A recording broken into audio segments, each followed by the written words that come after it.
Shalom, wonderful friends. Thank you on Erev Thanksgiving for joining us. It's great to be with you all. If you're in other parts of the world, that Thanksgiving part might not make sense, but if you're in the States, we hope it's a joyful holiday for you. We are excited today to learn about the world in which God placed humans. Here with Dr. Jonnie Schnytzer, who recently completed his doctorate in medieval Kabbalah. His dissertation is focused on the kabbalistic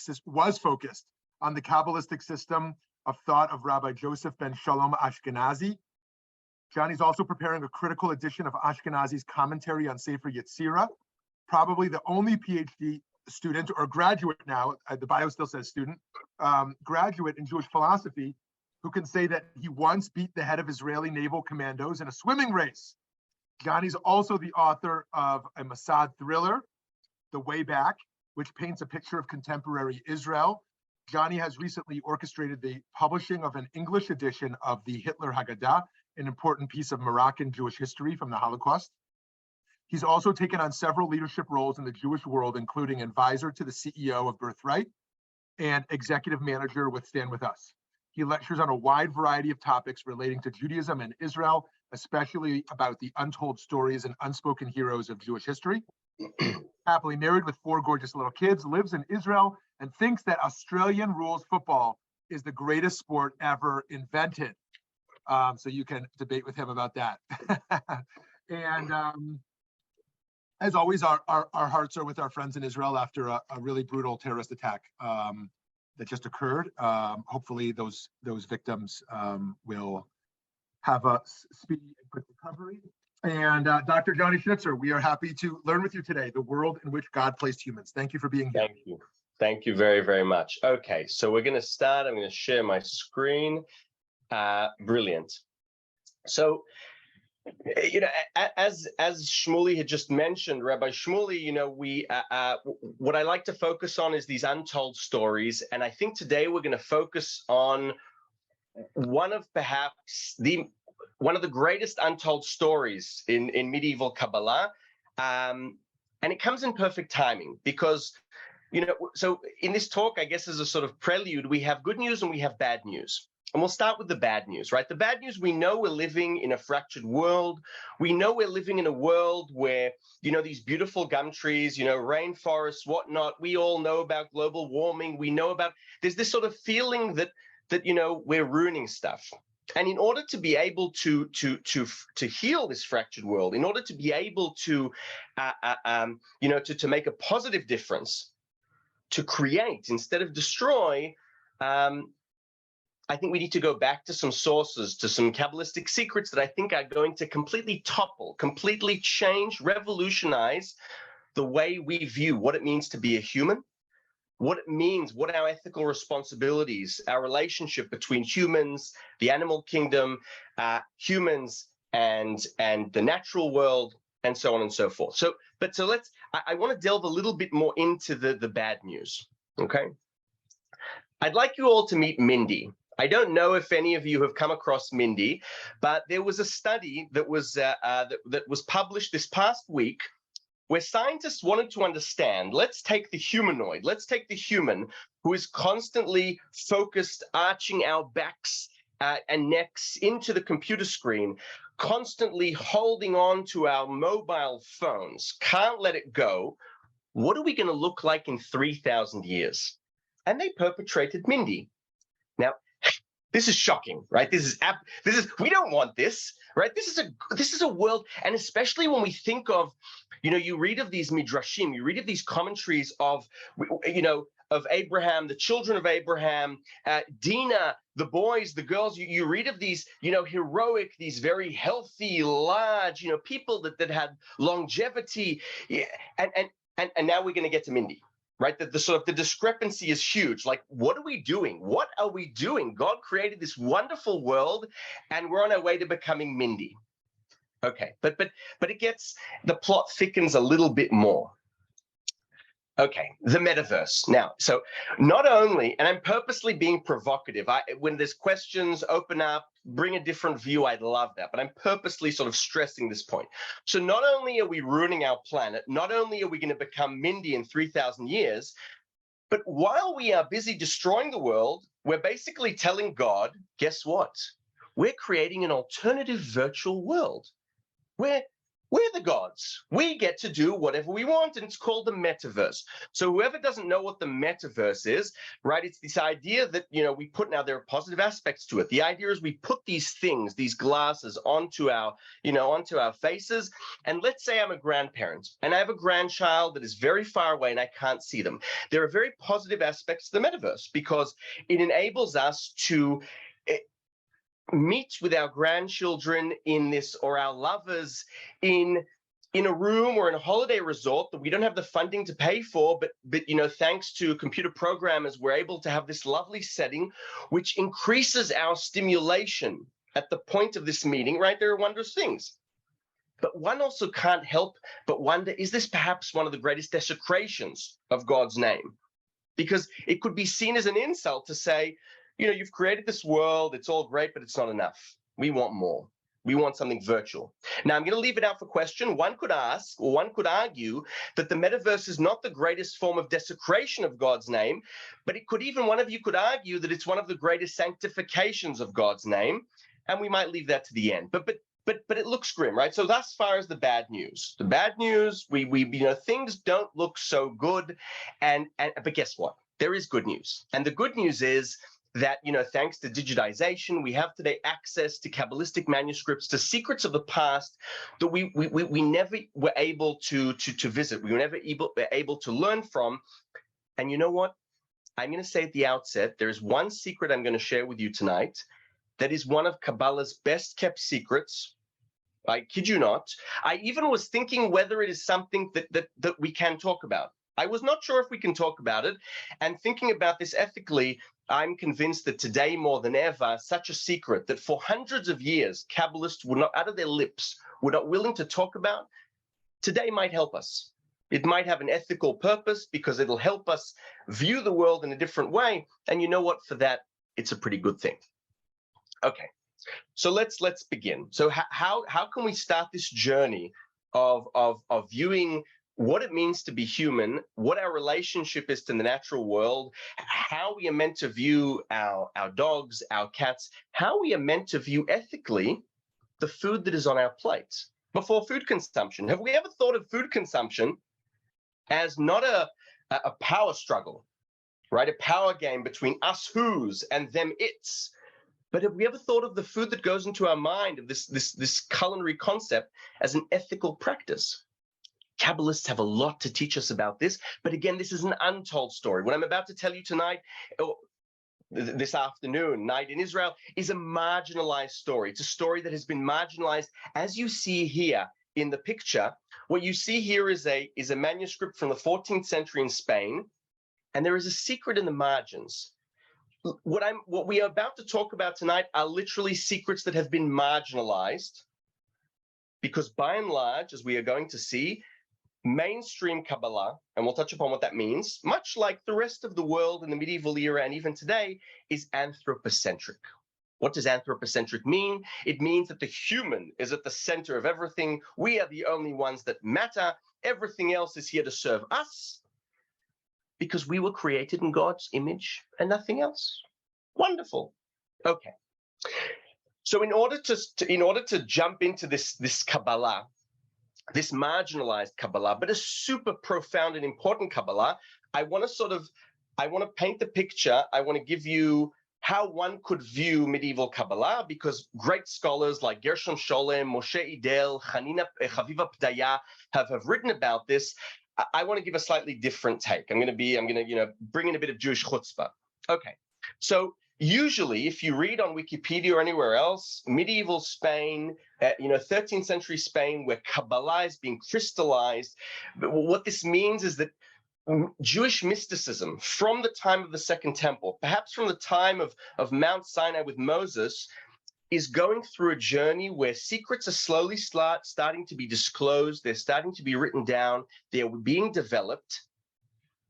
And in medieval Spain, Castile, we have two opposing, albeit quite similar at their core, kabbalistic trends, streams, schools, if you like.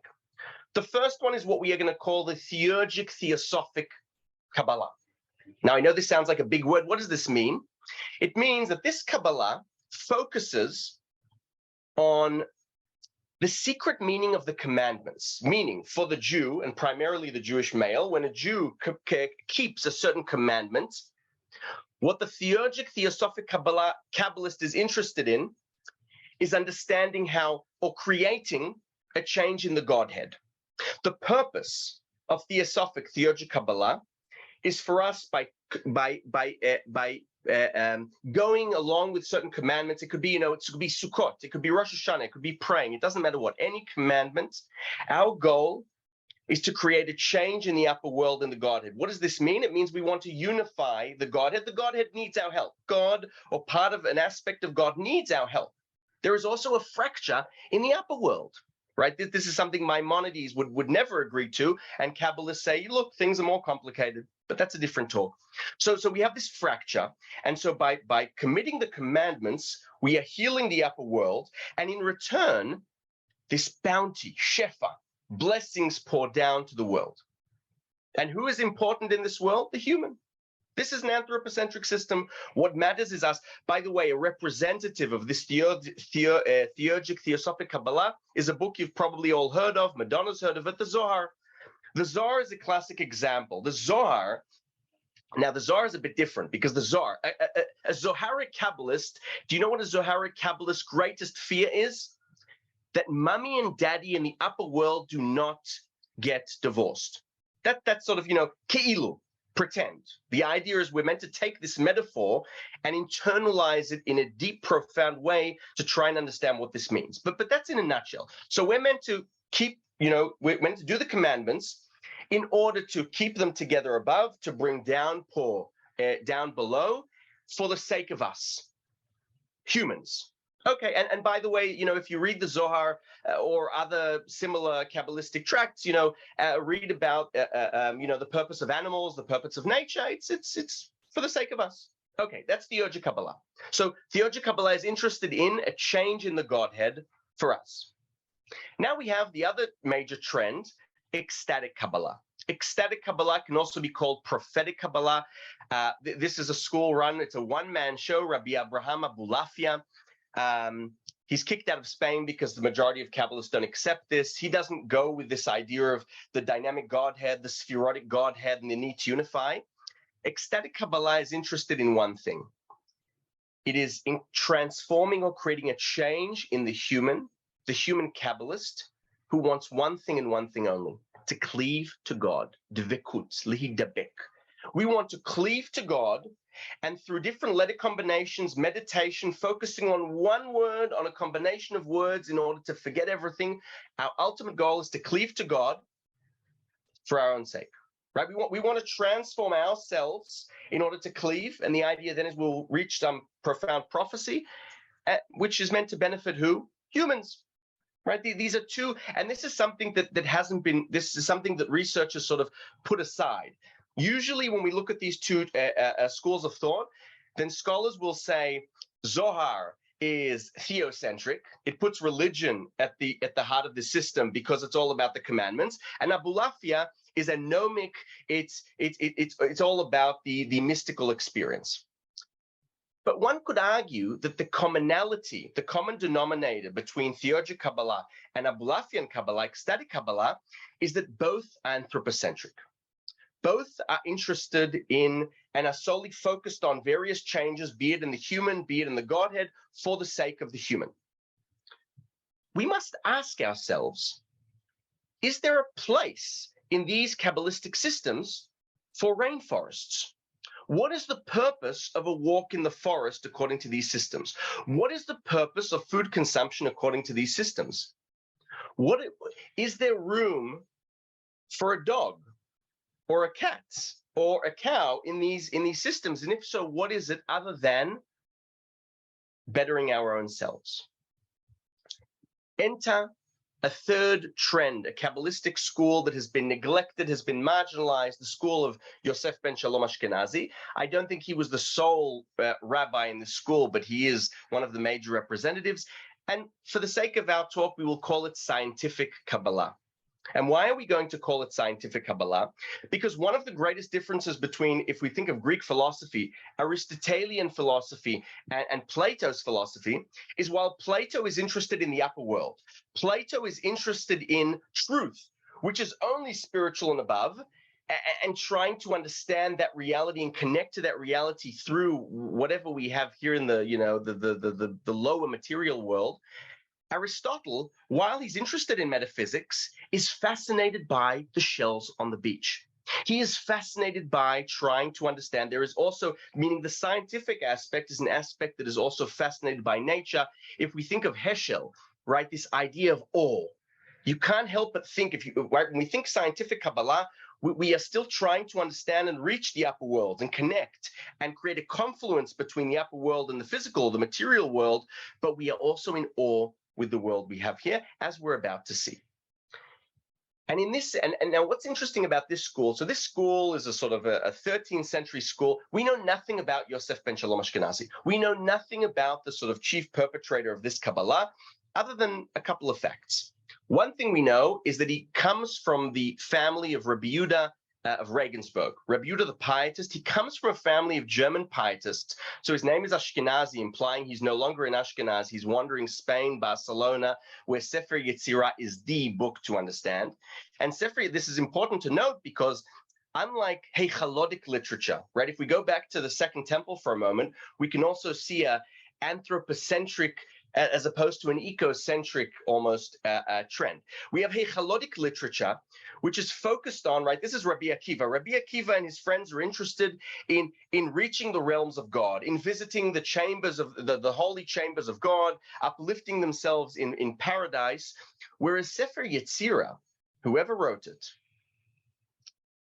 is interested in not only understanding how God created this world, but also in the elements of this world, the rules, the internal rules. There is almost a double fascination, not only in the above, but also what's going on here. And this can be viewed as two opposing things. So for that reason, it's important to note that Ashkenazi and everyone around Barcelona, where this is happening, this ecocentric Kabbalah, as we're about to see, this is the picture we're trying to paint, a picture in which the human is interconnected to everything going around us. If I had to give it in a nutshell, I'd say that scientific Kabbalah, if the other forms of Kabbalah are anthropocentric, one is interested in creating a change in the Godhead to better the humans, and the other is interested in creating a change in the human to cleave to God for the better of humans, then scientific Kabbalah is interested in the constant change going on between humans and our surroundings. And as we're about to see, it is completely going to disrupt the very term human. If I've succeeded, by the time we're done, we're all going to leave here not really sure what it means to be human. We're not really, that's the goal. If we get there, then amazing. If we're suddenly confused by human, animal, plant, pebble by the lake, amazing. Okay. In order to do this, we're going to focus on two doctrines. We're going to focus on two doctrines before the next slide, which I think are very good representatives given the short time we have. These are two mystical doctrines that predominantly appear in the scientific ecocentric Kabbalah and are almost completely neglected in anthropocentric Kabbalah. In the Kabbalah of the Zohar, in the Kabbalah of Abulafia, they are almost non-existent. And these two doctrines are what? One is reincarnation, and the other, this is the secret which sort of, I was debating whether we could even share, the secret of cosmic cycles. It's called Torah Shmitot.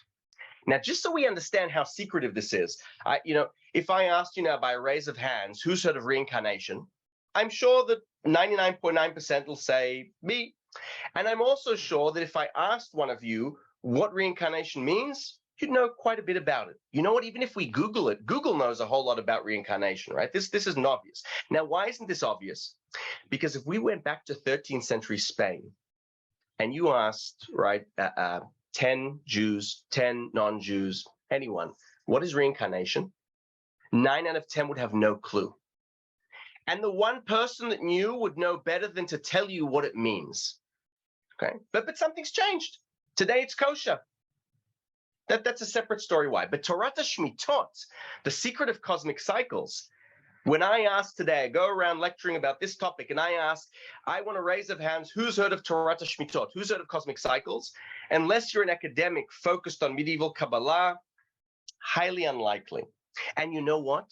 Even if you know about what it means, we're going to learn tonight something completely different from what's at sort of the tip of the iceberg. That's not really interesting. We're going to go delve deeper down, and we're going to be shocked. We're really going to, I promise you, we're going to be shocked. Just to understand that the secret of the cosmic cycles, until 17th century, we have manuscripts that until 17th, even 18th century, Kabbalists would say this is a matter that lions are roaring about. There are grave disputes, and if you deal with this topic, we know this from a Moroccan Kabbalist in the 17th century, says if you deal with this topic of Torah Shmitot, you might go crazy. Okay?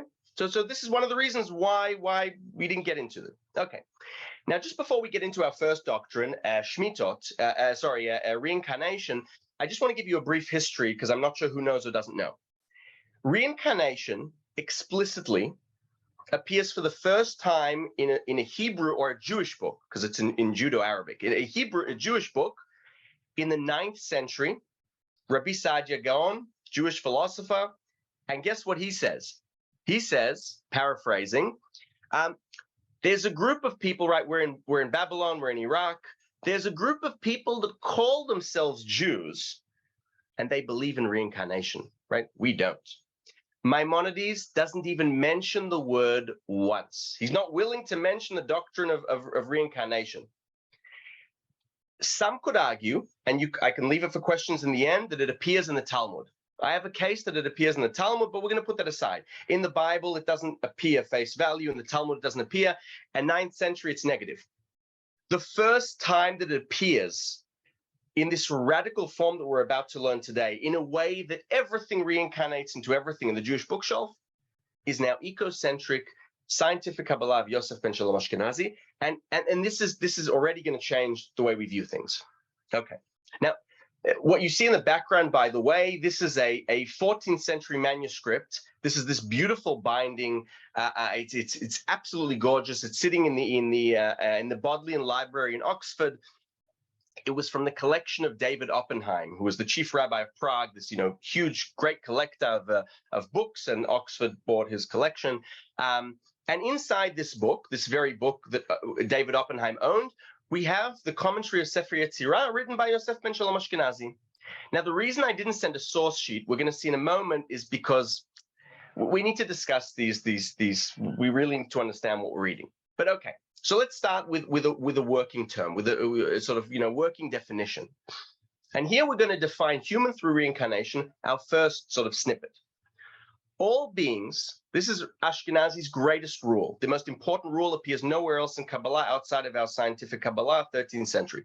All beings go through the law of transmigration, din b'nei chalof, in ascent and descent, and everything is according to true justice. The important thing here is the latter. While I mentioned that reincarnation, appears in a radical form in Ashkenazi's ecocentric Kabbalah, it does appear in the Zohar. But in the Zohar, it is very limited. There is one place in the Zohar that talks about reincarnation. It's only for sort of sexual misconduct usually, and it's very limited to humans being reincarnated into humans about 3 times until you get your act together. Okay, and there was another Kabbalist, Rabbi Joseph Shushan, Yosef from Persia, who also wrote about the possibility of humans reincarnating into animals. However, there it is clear that the purpose of he wrote a rationale to the commandments, but it's very clear, whoever reads it, that the reason he's writing this is to scare Jews into, abiding the law, right? If you don't want to become a pig, do what you're told. If you don't want to become an ox, do you know who becomes a porcupine, by the way? You become a porcupine if you reveal kabbalistic secrets to non-Jews. So this is going to be written down, and they're going to say, and by the way, there were debates about this. According to other schools, the porcupine or the cow is someone else. It's other, misbehavings. But my point is that this latter part of the sentence, for Ashkenazi, unlike Maimonides believed that God's divine providence is general in the world. God is transcendental, this Ein Sof. God isn't really interested in the small details. It's an important distinction. In fact, it's a bit elitist because who does God, sort of watch over? Those elite ones that get to really cleave to God through, that have these perfect traits, the sort of perfect human. But Ashkenazi comes and says, no, God is interested and watches over every single being. Now, I want to make this clear. Let's call humans, for the sake of our talk, storytelling beings. Because the only difference between us and other beings is that we tell stories. We do two things. We live and we talk about our life. We tell stories. So that's a sort of good working definition. We are storytelling beings. And I say this because what human means is very fluid in this scientific Kabbalah. So Ashkenazi says, unlike the Zohar, unlike our anthropocentric Kabbalah, Ashkenazi, and unlike Maimonides, Ashkenazi says God watches over every single thing from the pebble in the lake to the chicken, everything. And the way, the manifestation of God's divine providence is din b'nei chalof, the law of transmigration. What does this mean? Let's move on to the second one. And therefore, he, the human being, our storytelling being, has the potential to transmigrate and be transmigrated into any inanimate object, plant, animal, intelligent being, or into any of the celestial orbs, planets, zodiacal signs, separate intellects, angels, and into the essence of any of the 10 sefirot. Now, this is a crazy moment. This is sort of a passage that when you read this, you're like, your jaw drops. If you're a rapper, if Ashkenazi was a rapper, after saying this, it's that moment where you drop the mic. That's it. Like, you can't even hear the crickets outside because they get this. They're like, oh, this incorporates me as well. I'm in this story as well. That the storytelling human is only one aspect of this. This is crazy. This is, think of modern theory. Think of animal human studies today. They're miles away from this, miles away. Right? Now, what is Ashkenazi talking about here? I want to focus on the first sentence. So other than saying that everything transforms into everything, get this, the human can even become part of the Godhead, but he includes everything else. He's left nothing outside of this. But here's one important thing. Even in Ashkenazi system, there is an anthropocentric element. However, it is an ethical element. It is not one, I believe, that says all that matters is us. It is one that says being human, like the chosen people, doesn't mean you're the best people. It means you are given a responsibility and you must prove, you must make it right that you were chosen.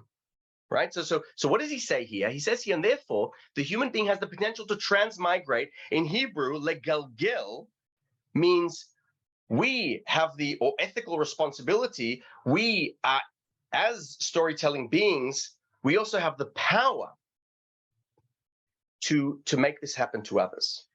And we're going to read a passage in a moment to see how exactly this happens. So it's not only that we can transform into everything as part of God's divine providence and everything can transform into us, but this idea that we also have this ethical role. Remember what we said before, our working definition of scientific Kabbalah, ecocentric Kabbalah. If the others are interested in a change in the Godhead or a change in the human, Ashkenazi is interested in a change, a constant change between the storytelling being and the beings around us. The idea being we're moving from creation to redemption, and we're going to get there through these certain acts that are in our power. We're moving on to our second one, to our third, because now we're going to get a rationale for how it is. Remember, this is the first time in the Jewish bookshelf that we know about where we are told that anything can be reincarnated into anything else. So he's going to explain how this is. This is another one of those mic dropping moments. And the secret of creation, right? This is a big claim. The secret of creation is that all beings share commonalities with humans, and humans share commonalities with them. Now, it's important to share with you the Hebrew because I spent a lot of time trying to translate this, and I'm still not happy with it. The word is meshutaf. So, the secret of creation, Soda Yetzira, lihiyot ha'adam, lihiyot kol hanimtzaim, or kol hanivreim meshutafim ba'adam, Now, mishutaf can also imply partnership. There is a connotation here not only of, like, the way I understand this is that if you take our DNA, Ashkenazi is basically saying, and I didn't bring other passages, but he's talking both about our physical matter and our soul, our spiritual. In both physical and spiritual, our DNA is a mix of human or storytelling being, animal, plant, and so on and so forth. And this commonality that we share, these qualities internally in our matter and spirit, are what enable din b'nei chalof. Now, this is fascinating because once we are told that the secret of creation is that we share commonalities with humans and humans with them, then the question that begs itself is, then what's a human? Now, it's clear from this sentence that the human is the object, right? The human is at the center here. That's clear. But what does it mean to be human? It's fluid, because a human, meaning the human is something. So we're going to see in a moment a human, when we reach our cosmic cycles, it's going to get wild. But right now we have this picture of we are humans. We have, these things inside us that are like others, and this allows this constant change. And we have the power not only to make this change happen in other beings, but we also go through this. Okay. Now we're going to read a passage that is fascinating because it is a kabbalistic, Charles Darwin, eat your heart out. And he first mentioned the transmigration of aquatic species, right? This is from his commentary on Genesis Rabbah. So there's a verse that talks about how God creates, right, the 6 days of creation. And Ashkenazi wants to use this to explain a secret about transmigration, about reincarnation. And he first mentioned the transmigration of aquatic species, for they are finer beings than the species of land. And if he did not return as an aquatic species, but rather as a fool, this is a verse, as a fool who repeated his folly, he would become a bird, that is a species which comes from the seabed. And if not as a bird, into an animal, and if not as such, then into an insect, and if not as such, into an animal that swarms the land. What we have here is a fascinating an evolution of reincarnation. In fact, there is another passage where Ashkenazi talks about how once you're transmigrated, say a human is transmigrated, you get punished, because you need to be better, so you become a non-kosher bird, or you become a being that has 3 fingers, right? So Ashkenazi says that before you get to go back to being human, you're going to first move on to being a form of animal that has 4 fingers. And only then you're going to move up. So this idea of this continuum that are shared, right? The Talmud even talks about this, that a monkey is half animal, half human. So these ideas of a sort of continuum of species, or coral. Coral is half inanimate, supposedly, and half plants, flora. So these ideas, and Ashkenazi is building upon these ideas to say we are all connected. There's this continuum of being, and it also applies to the rules of reincarnation. Okay, so far what we've seen a radical view of reincarnation. We don't have time today to get into what Lurianic Kabbalah and the Ari did to this, but I will say in brackets, the Ari basically stripped it of its ecocentrism, and he turns it anthropocentric again, because he goes with the Zohar. I'm doing injustice here to the Ari by saying this in a sentence, but it's important because one of the reasons reincarnation as a doctrine became so known, so popular, mainstream on the Jewish bookshelf, is due to what happened in 16th century Spain. But there were great changes that happened to Ashkenazi system there. Ashkenazi influences later Kabbalah, but then this idea has changed and marginalized. So what we have so far is a working definition of human, and we see that we have a lot in common with other beings around us. We have a hint here at an ethical responsibility, and now I want to focus on, to sort of drive this point, I want us to look at food consumption as ethical responsibility, because as I mentioned at the outset of this talk, there's a lot of today, environmental humanities are very interested in how we can redefine food, how we can look at the act of food in a way that isn't who's and its, but is something else. It's even connected to a whale that is killed, found, on shore with 44 kilos of plastic in its belly. This has ramifications also of humans, as what we do with garbage, what we do with rubbish and how we are feeding other animals without even thinking about this due to our actions. So I want to. This is a passage that's going to stress the focus of this Kabbalah that is interested in the constant change going on between humans and interconnectedness to other beings, or storytelling beings with other beings. Okay, so it is known that everything transmigrates according to whatever eats it.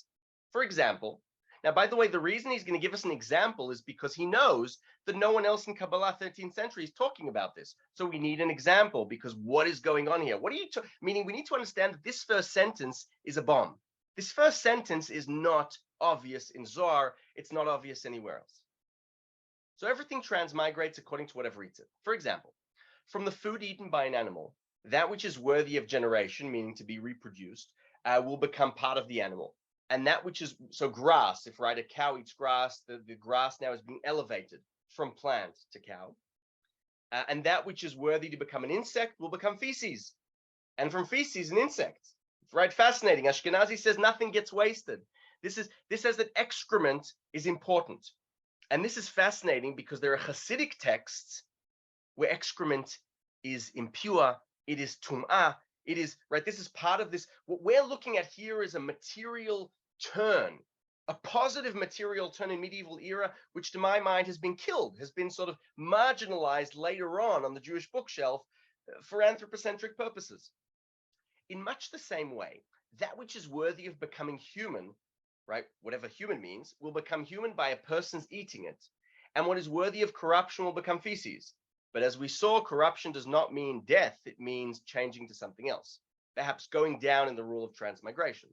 So too is the case with wild animals, birds, animals, fish, detestable things, shkutzim, and every insect which swarms the land. And from here you learn that every inanimate being, plant, living and speaking being, all undergo the law of transmigration, din b'nei chalof, to ascend or ascend. This is what we read before, and all in accordance with true justice. As it is written, right? He says, you want proof from the Bible? As the commandment of the Lord, that they shall journey, and at the commandment of the Lord, they shall encamp.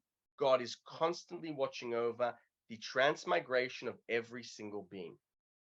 So how is it possible for an impure insect to become pure bird? If the bird feeds off the insect, in turn, the insect becomes an egg, and that very egg will return to become another pure bird, or it shall be eaten by a human being and become human. So there's even an implication here that the goal of the scientific Kabbalist, of the ecocentric Kabbalist, the ultimate project is to differentiate, or is to purify the impure. But everything matters. Matter matters, right? We don't have time in the short time we have to discuss, but essentially the forms of reincarnation Ashkenazi talks about are not only metempsychosis, meaning reincarnation of the soul, but also metensymptosis, reincarnation of physical matter. Everything matters. Thus far, reincarnation. I'm speeding along because we don't have much time to leave it for questions. Let's move on now to cosmic cycles. Now things are going to get a bit scary. Okay, so what's the doctrine of cosmic cycles, or Shmitot? I'm quoting here from Danny Matt before he created the majestic translation of the Zohar. He wrote his doctorate he actually wrote his doctorate, Professor Daniel Matt, on a Kabbalist that was from our ecocentric school. He wrote his doctorate on Rabbi David ben Yehuda Hasid, who was perhaps the prized pupil of Ashkenazi. And in that book, so anyway, we have here a working definition of this. What is the doctrine of the Shmitot? So the doctrine of Shmitot concerns cosmic cycles of time. It was based on an astrological idea, mediating to the Kabbalists, these ideas, blah, blah, blah, blah, blah. What is this? Astrologers are very much interested in the age of the world, and at what point the world is going to return to itself. Is the world exist for 6,000 years, 48,000 years? At what point do the stars, the constellations, shift and then return to themselves? This could be called in Hebrew tshuva. When do we lashuv? When does everything return to where it's meant to go, right? Tshuva is a very profound idea. Tshuva means that we were all born perfect, and that our goal is to return to ourselves, to discover ourselves. We're not about Western development to become something we are not. It is about returning to ourselves. And guess what? The cosmos does this as well. So Rav Ktina in the Talmud teaches us the following jaw-dropping statement. The world exists for 6,000 years, and then for 1,000 years it lies destroyed. Kabbalists took this to understand, right? We have the commandments of the sabbatical in the Bible. What does this mean? That we have 7 cycles of 7 years, right? Every 7th year we have the sabbatical year where you can't touch the land of Israel. You can't grow stuff. The land is holy. It's the 7th day annually for the land, and on the 50th year, the Jubilee, slaves get free. It's this, everything returns to what it's meant to be. Okay. Kabbalists understood this to mean this is the secret of existence. Now I'm giving you the tip of the iceberg, the sort of boring secret. It's wild, but it's still boring. And what is that? That according to this Kabbalistic view, that the Zohar, this doesn't appear in anthropocentric Kabbalah, and in a moment we'll understand why. This view says the world exists not for 7,000 years, not for 6,000 and then lies destroyed for 1,000 and then Messiah comes, or happily ever after, Olam Haba, the world to come, but rather there are 7 cycles, 7 worlds of 7,000. Meaning, there was a world before us. Now we have 10 sfirot in the Godhead. The 3 upper sfirot you can't touch. Keter Elyon, Chokhmah, Binah, don't touch them. They're the brain. The 7 lower sfirot, now we're moving into Ashkenazi, know that the intention of creation, this isn't the secret of creation, this is the intention of creation, was for the existence of all beings, right? This is so ecocentric. Everything matters, everything needs to exist, and the elevation of each category. Okay. In each one of the Shmitot, a different sphera governs. Now, what does this mean before we read the second passage? So basically, so there are good news and bad news. The bad news is that the previous Shemitah, so we're already in the second cycle.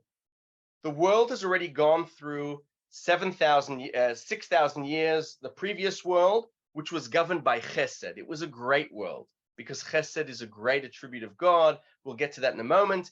And then the world was destroyed. Destroyed does not mean souls are destroyed. Destroyed means a reset to the natural rules. Destroy means there is going to be a continuum of time, 1,000 years, let's call it 1,000, where the rules of that world no longer apply to the rules of this world because we are shifting from a governance of Chesed to the governance of Gvura, hence the bad news. Ashkenazi writes in 13th century Barcelona, do you want to know why there is anti-Semitism in the world? This is before the Spanish Inquisition. He already knows this is the rule of the world, unfortunately. He argues, do you want to know why there is racism built into this world? Do you want to know why there are plagues, why there are wars? What can you do? We are governed by the Sphera of Gvura.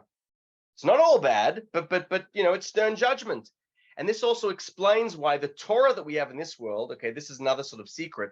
So according to the cosmic cycle, there is one Torah, but it manifests itself differently in every one of the worlds. So the reason our world has a Bible with many transgressions, because we live in a world full of urges, we live in, this special world, this fractured world, and we need this kind of Torah. Okay, so we basically understood that okay, so according to Zohar, the world is 7,000 years, and then happily ever after. And according to the ecocentric Kabbalah, the world is 50,000 years, and then happily ever after. What do I need this for? What do I need this, right? Well, why do I need to be told that? What is the deep secret if I have these, is it just a matter of eschatology? Is it just a matter of how long is the clock going to tick until Messiah comes? No.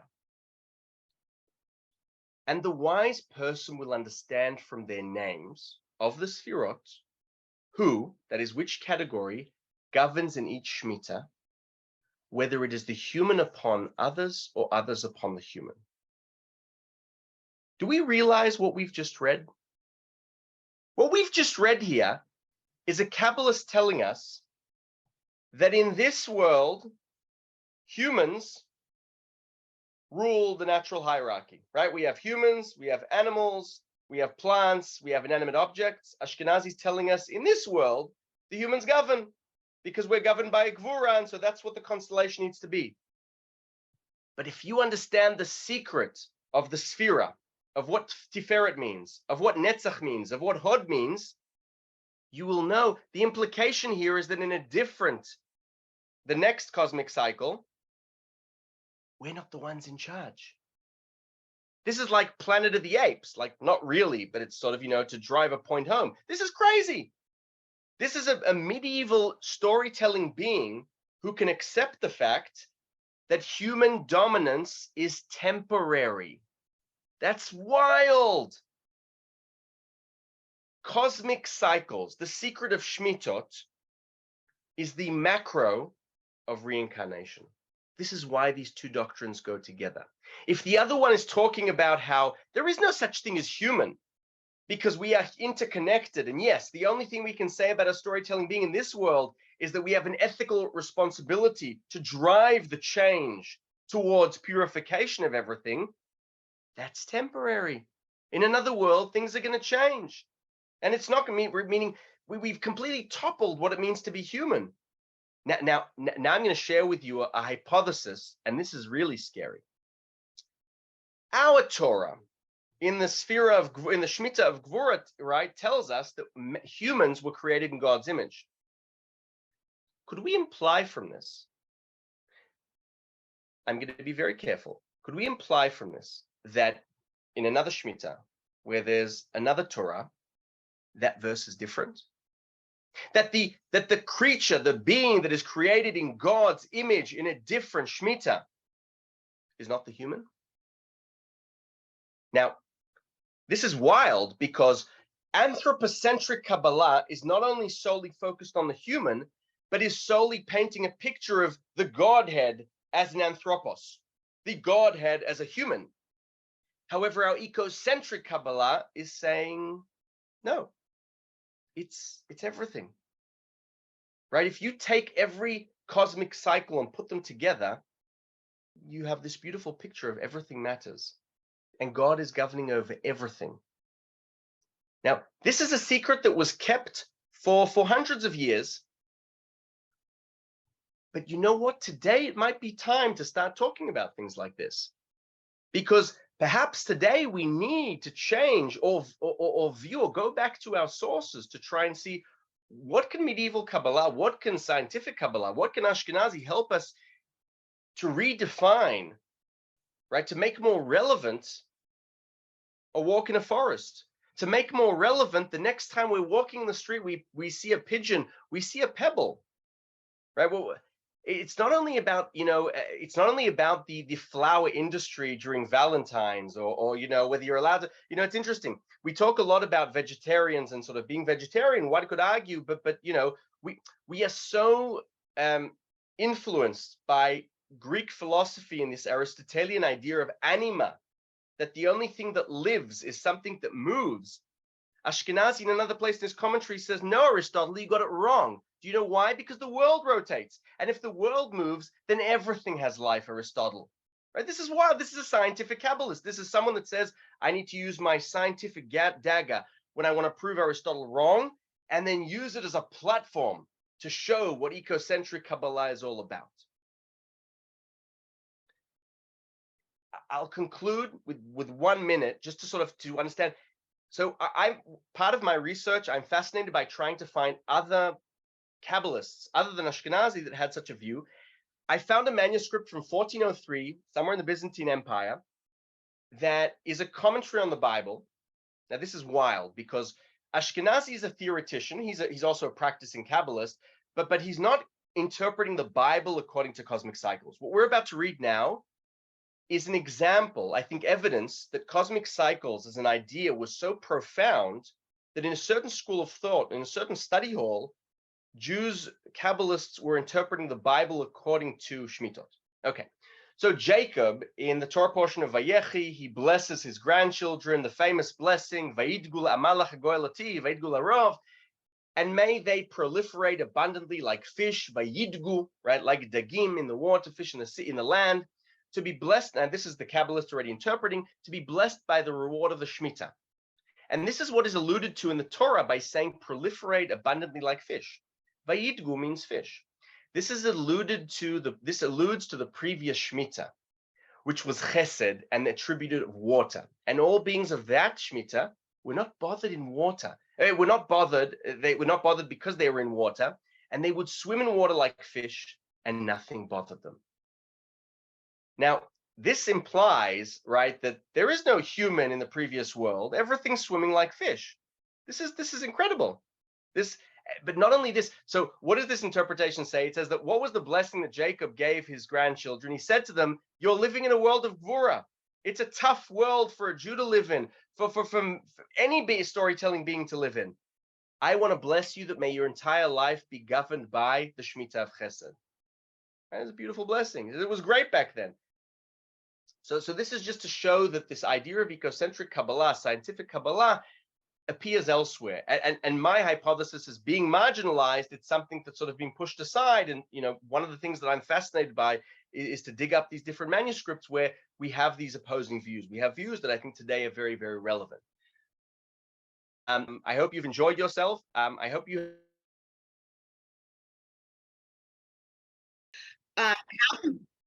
Okay, how can we actually use these ideas, these actual scientific laws in the context of Kabbalah and as something that we teach today in a more ecocentric way? So I think that's a fascinating question and a fascinating idea.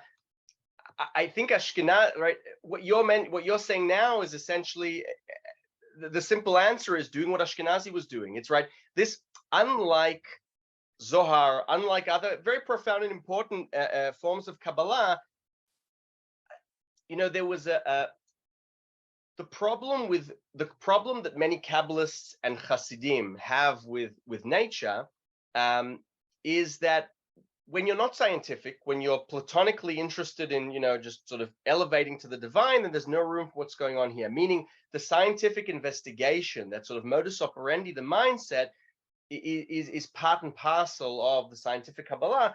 And I'd say to you, do exactly what Ashkenazi is doing, meaning it's right. So he'll take, for example, the idea of anima, as I mentioned before. He'll take a scientific idea, a rule, and he'll say, I first want to understand the logic of it. It's also important to say that Ashkenazi was a skeptical Kabbalist. Skepticism is very important here, because not skeptic in the sort of classic philosophical sense of questioning everything, but questioning ideas that are written in books around us and saying, wait a second, I want to argue with this. So what does scientific Kabbalah mean? It means that science are the keys that unlock the gate. But then once we pass through this threshold, we're entering into a world of Kabbalah.